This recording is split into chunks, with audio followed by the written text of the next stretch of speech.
Hi there, it's Joel Hufford for Portsmouth Water once again. Another podcast that we're bringing to you, this time focused on source to tap. Basically how we get water from the natural environment, treat it and make sure it's fit for everyone to drink in the Portsmouth area. Joining me today are Ian and Conor from Portsmouth Water. Hi, I'm Ian. So I'm the Senior Production Manager, so I have overall responsibility for the water that the company abstracts, treats and stores.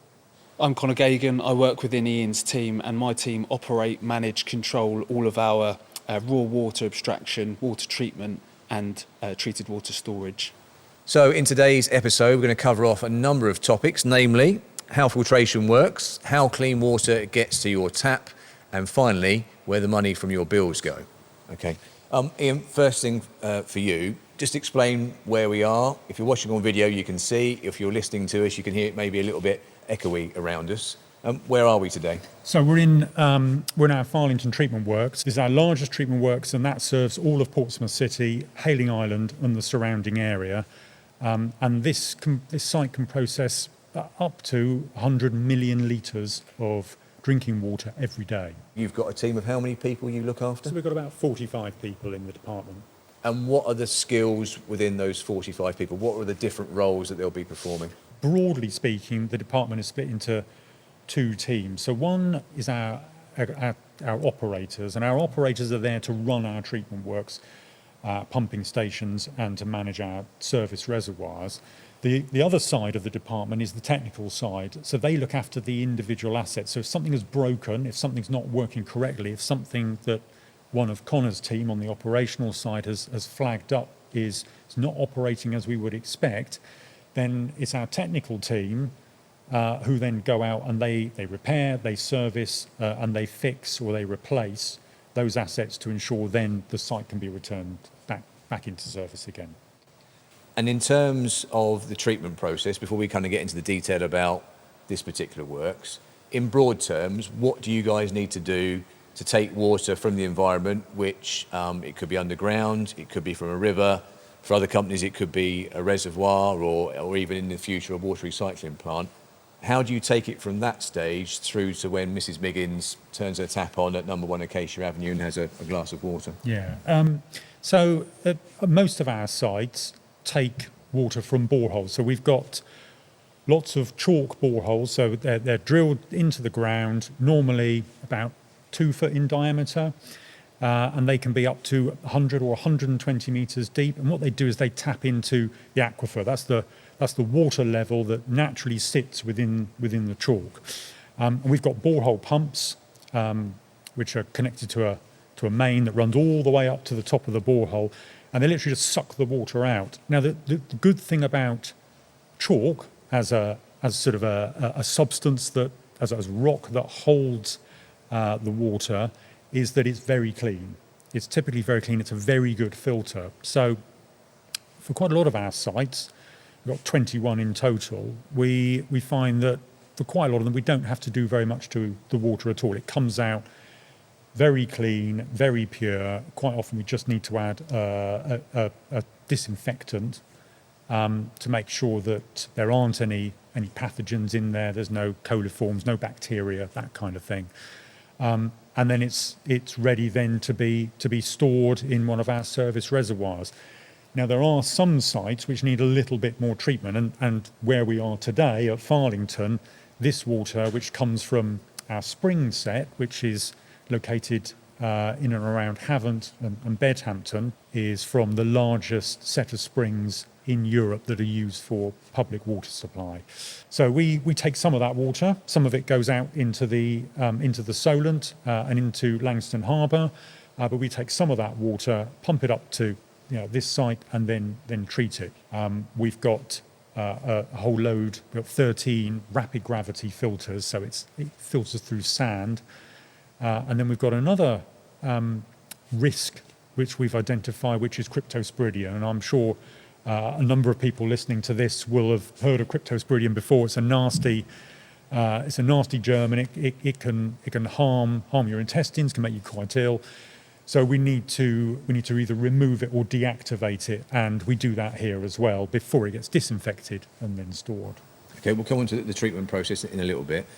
Conor, if I turn to you, can you talk about what standards you work to? Are the standards you work to ones that Portsmouth Water sets itself, or is there a wider system that everyone has to work to? So we do have our internal targets and standards in terms of water quality, but also our regulator, the Drinking Water Inspectorate, and they have a set of PCVs, prescribed concentration values, which are basically limits as to the different substances that can be in our water when it arrives at our customers' taps. And in terms of how you monitor that, what type of testing do you guys do to make sure everything's working as it should and it's all on track? So an average day at a site like this would entail our operators, so that the guys that operate our sites within my team, doing their daily checks, carrying out manual tests on chlorine residuals, on the turbidity in the water, which is basically the cloudiness, the solid particles within the water. They'd come into this filter gallery and observe a filter wash to make sure that the filter is doing what it needs to be doing, amongst other various checks on the water quality and the performance of all of our treatment processes. So quite labour intensive, particularly at this site. And is there a lot of testing that goes on? You know, literally people taking samples, taken to a lab and seeing what it tells you? So we have a different department that come and take water quality samples and take them away to be tested for analysis. Within my team, we do spot analysis. So basically we have portable monitors that would, we would take a sample, input into our portable monitor, and that would verify whether our online monitor, our continuous monitor, is reading as it should or not. And if not, we make those adjustments to bring it back in line with where it should be. So it's basically an automatic machine that just tests the water on a continuous basis? Correct, yeah. Some people might think chlorine is something that I think of as being in a swimming pool to obviously keep it clean. How does that work in a safe way for drinking water? So we are very specific with the dose rates that we apply during disinfection at all of our sites. And we're talking milligrams per litre, so parts per million. So we're talking very, very low concentrations in comparison to what you would expect within a swimming pool, which would be, sometimes 10, 20, 30 fold. So the most important thing is achieving disinfection, effective disinfection, but not over disinfecting so that it could cause taste and odour concerns for our customers. The last thing we want is for our customers to be able to smell or taste that chlorine residual in the water. So we are very particular and accurate with our dosing, and we have automatic shutdowns associated with the various parts and equipment, where if we do overdose or underdose, those systems will deactivate, they'll shut down essentially, so that we can react and get them back in line where they need to be. Ian, one question I was going to ask you was how things have changed over the decades in terms of the job that you guys do today, taking water from the natural environment, cleaning it and making sure it's fit for people to drink and it's not going to make them ill or anything like that. I guess this site is a good example of how things have changed. It's been here for over 100 years, Yeah. And presumably the process and the technology has changed quite a lot in that time. It has. It has changed quite significantly, and although some of the treatment processes they've been around for quite a long time, the refinement and the control over those processes has absolutely changed, including things like chemical dose rates, which Conor has already mentioned. This site started with no filtration whatsoever, and customers in the Portsmouth area recall, it's sort of 100 and something years ago, they would recall the water coming out of their taps as looking like coffee, because actually it was that coloured, because there was no filtration process. There also wasn't any disinfection either. So actually it would have contained some coliforms, some bacteria. So actually things have come on greatly. This site in particular, the site we're here at now, they used to have slow sand filters, and they're large and they're shallow, and they work very well. But the winter of 1963 meant that they failed, and it was too cold for them to work properly. And so after that time, the company then made a financial commitment, and they constructed the rapid gravity filters they're smaller, but they have a higher output. And so we've got 13 of them here on this site. And that's essentially a big tank of sand that the water makes its way through and it takes all the impurities out. Absolutely right. And so we've got 3 different grades of sand, if you like, so we can take out all the particles that come within the raw water. We're on top of Portsdown Hill because the population that we're serving from this water treatment works, like Ian said at the start, it's Portsea Island, it's Hayling Island, and it's some areas of Portchester and the surrounding area. We pump water up from the springs at Havant and Bognor, and then it's treated here and it's stored in our 4 service reservoirs. On average, they store about 40 million litres of water. So those are what you mentioned before, big concrete tanks where the cleaned water can just be stored for when it's needed. Exactly that. And if you were to walk out and stand on on top of one of those concrete tanks, you'd have a lovely view of Portsea Island and the surrounding area. And the reason why we're so elevated is because gravity then comes into force and feeds all of our customers down below us. So 99% of our customers are fed from service reservoirs, which gives them a constant head of pressure. So when they open up their tap, then usually the same amount of water comes out over the same amount of time. And also it gives us storage. So all in all, we've got around about just under 500 million litres of storage available to us if all the reservoirs are full. And to put that in perspective, I mean, you were talking about during winter, you'd be doing about 150 million litres a day, so you've kind of got 3 times that much in terms of storage if you need it. Usually, that's only if every reservoir was completely full. But if we're working on, let's say, 60, 70, 75%, very roughly, it's 2 days' worth of storage. And that's what we've got here. As Conor mentioned before, each of the reservoirs, each of the 4 reservoirs holds about 40 million litres. So we've got, when they're full, about 160 million litres of drinking water available. And that means if we ever have any issues, the sort of stuff we've been talking about with assets, or we've got high demand or something else, means we can just leverage our storage a little bit, which means less interruptions to our customers. And you mentioned the storage. Everything these days has a use-by date or a best-before date on it in terms of food and drink. Once you've treated the water and it goes to a service reservoir, and it might be stored for a while before it goes out into network of pipes and supplies to customers, what's the maximum amount of time that you can safely leave it before it effectively has gone out of date? It does range. We work closely with our water quality department to ascertain those times. We manage our storage. We try to manage our storage effectively so that we get good turnover within the reservoir. So we're always putting fresh water in there that's just been disinfected. Because like you said, the chlorine residual does decay over time, and that's accelerated if it's particularly hot, which it is now. So now more than ever, it's important to improve turnover within our reservoirs. But without getting too technical, different raw waters and different waters have different chlorine demand. So we do it on a case-by-case basis, essentially. And does that give you like several weeks, give or take, shelf life? No, we're talking days. We would really start sweating if we had water stored for longer than a week.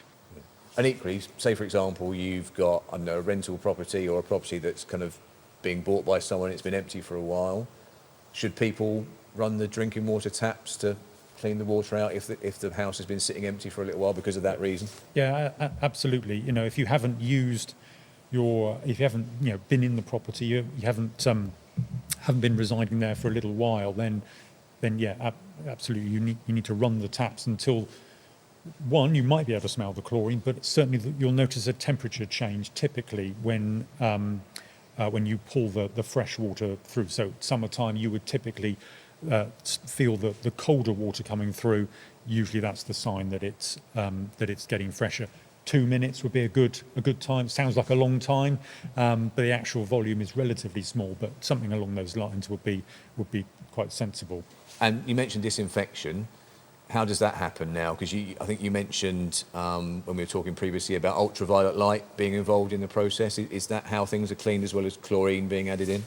Correct. So when we dose with ultraviolet, then actually that is a form of disinfection, and it not only deactivates the cryptosporidium, it also kills off everything else as well. But the part of the reason why we dose with chlorine is because chlorine has a residual.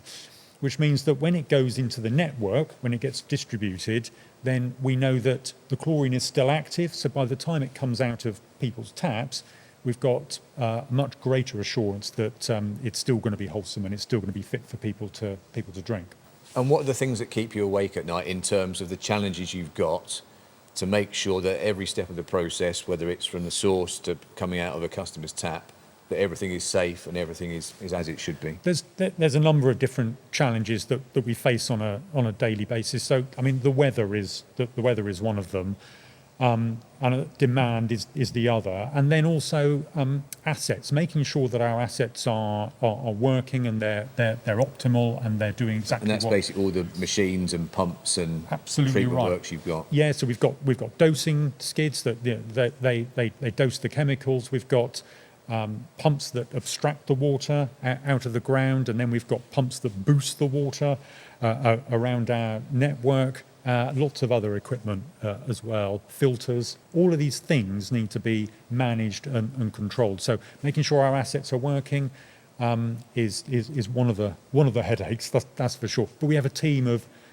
dedicated technicians who they're available 24 hours a day, 7 days a week. You know that we operate around the clock to ensure that all of our equipment, keeps working to keep our supplies going to our customers. Conor, we touched upon the weather. There may be periods where you get very dry, hot weather. What does that mean in terms of your forward planning? Because it might mean it's affecting your sources, or it might mean that it's increasing demand from people if they're filling up paddling pools, whatever it might be. How do you cater for that in terms of your forward planning? Different weather patterns obviously cause different problems, but actually they prompt the same reaction from us. You mentioned forward planning. There is an awful lot of forward planning that goes on during times of drought, like we're kind of seeing now.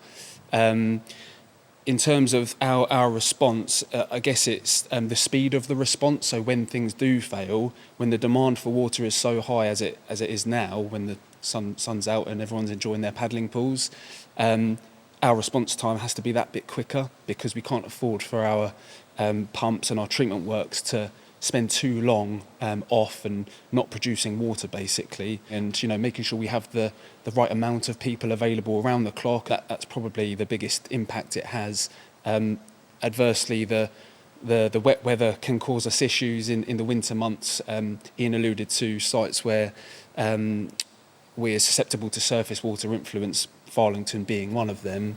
It can. So that's basically the rain washing stuff. Yeah. Into where you take the water from. It changes the raw water quality, so it means that more treatment is required, essentially. So that also has its challenges, and we have to prepare ourselves for that. So there is a bit of an ongoing joke within the company where we don't like any weather, really, because they all present their different challenges.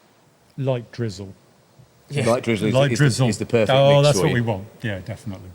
Just talk about the difference. You mentioned the variations in weather. To give people an idea of the scale, on a cold winter's day, how much water would the company be supplying typically on a daily basis? And equally, 35 degrees, it has been for a couple of weeks.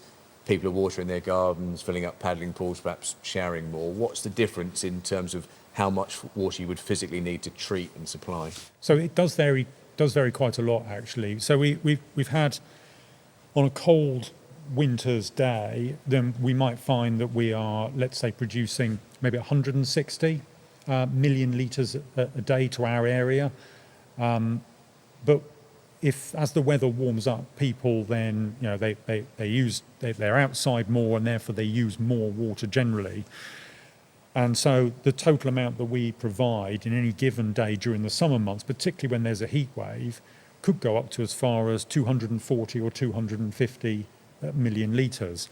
And then we've got to make sure we can get all of that water out of the ground.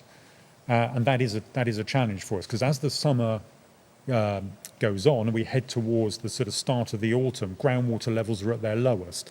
And actually getting that amount of water out of the ground can be a real challenge for us. And that's one of the reasons why, obviously, we talk about trying to not be wasteful with the amount of water that we want our customers to use. So Conor, what can customers do to help? So if you've got a situation where you've had an extended period of hot weather, demand has gone up, what can customers practically do just to help you guys out and just take the edge off that level of demand? We would always encourage our customers to use water wisely throughout all weather patterns. During times of extreme heat, like we're experiencing now, those behaviours that we always encourage, turning the tap off when you're brushing your teeth, perhaps a half flush when only a number one. Using water wisely. There's a ton of information on our website that can encourage those behaviours. Trying to preserve as much water as possible to reduce their footprint as much as possible, because it really does have an impact. Like Ian said, there can be a 90 million litre a day swing from winter to summer, so that's quite a lot of water to produce. And like I alluded to earlier, it's a lot of hard work goes into producing this water. Our operators and technicians are working round the clock. So, yeah. One thing to add to that, I guess, is checking your toilet. Yeah.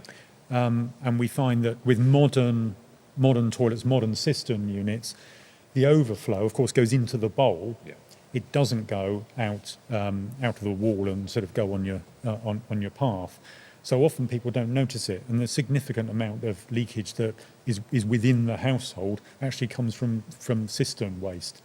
So anything that people can do to sort of just keep an eye on their toilet to make sure they're not leaking, that would be beneficial, I think. Yeah. Just coming back to what we were talking to Conor about earlier about the standards that are in place around drinking water quality. So the regulator that looks after that is the Drinking Water Inspectorate, so they just make sure everything's tickety-boo. Can you talk a little bit more about those standards and how perhaps drinking water quality in the UK compares to other parts of Western Europe and perhaps other parts of the developed world? Yeah, so I mean, when we look at our drinking water standards and you compare that to many other nations, we are one of the most tightly regulated industries in the world. So in terms of, as Conor mentioned earlier on, our prescribed concentration values, the amount of different minerals and constituents you can have that make up our water, very, very tightly regulated. And that's being monitored all the time. So our regulator doesn't treat that as a static thing. They are proactively monitoring that.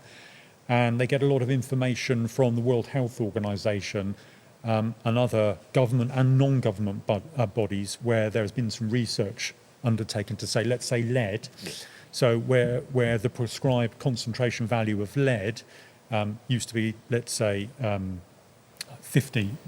And this is lead that would come from old water pipes? Absolutely. Usually from people's houses, typically plumbing, where they've got lead plumbing within their property.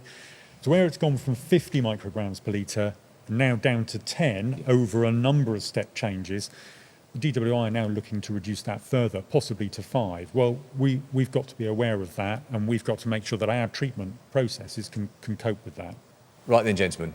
You're clearly very dedicated in your jobs. What's the best part of it? What's the thing you get the most enjoyment and satisfaction out of? Going home. No, hang on, I need to think about it. Hang on, you can answer first. So I think for me, I live and I've always lived within this community.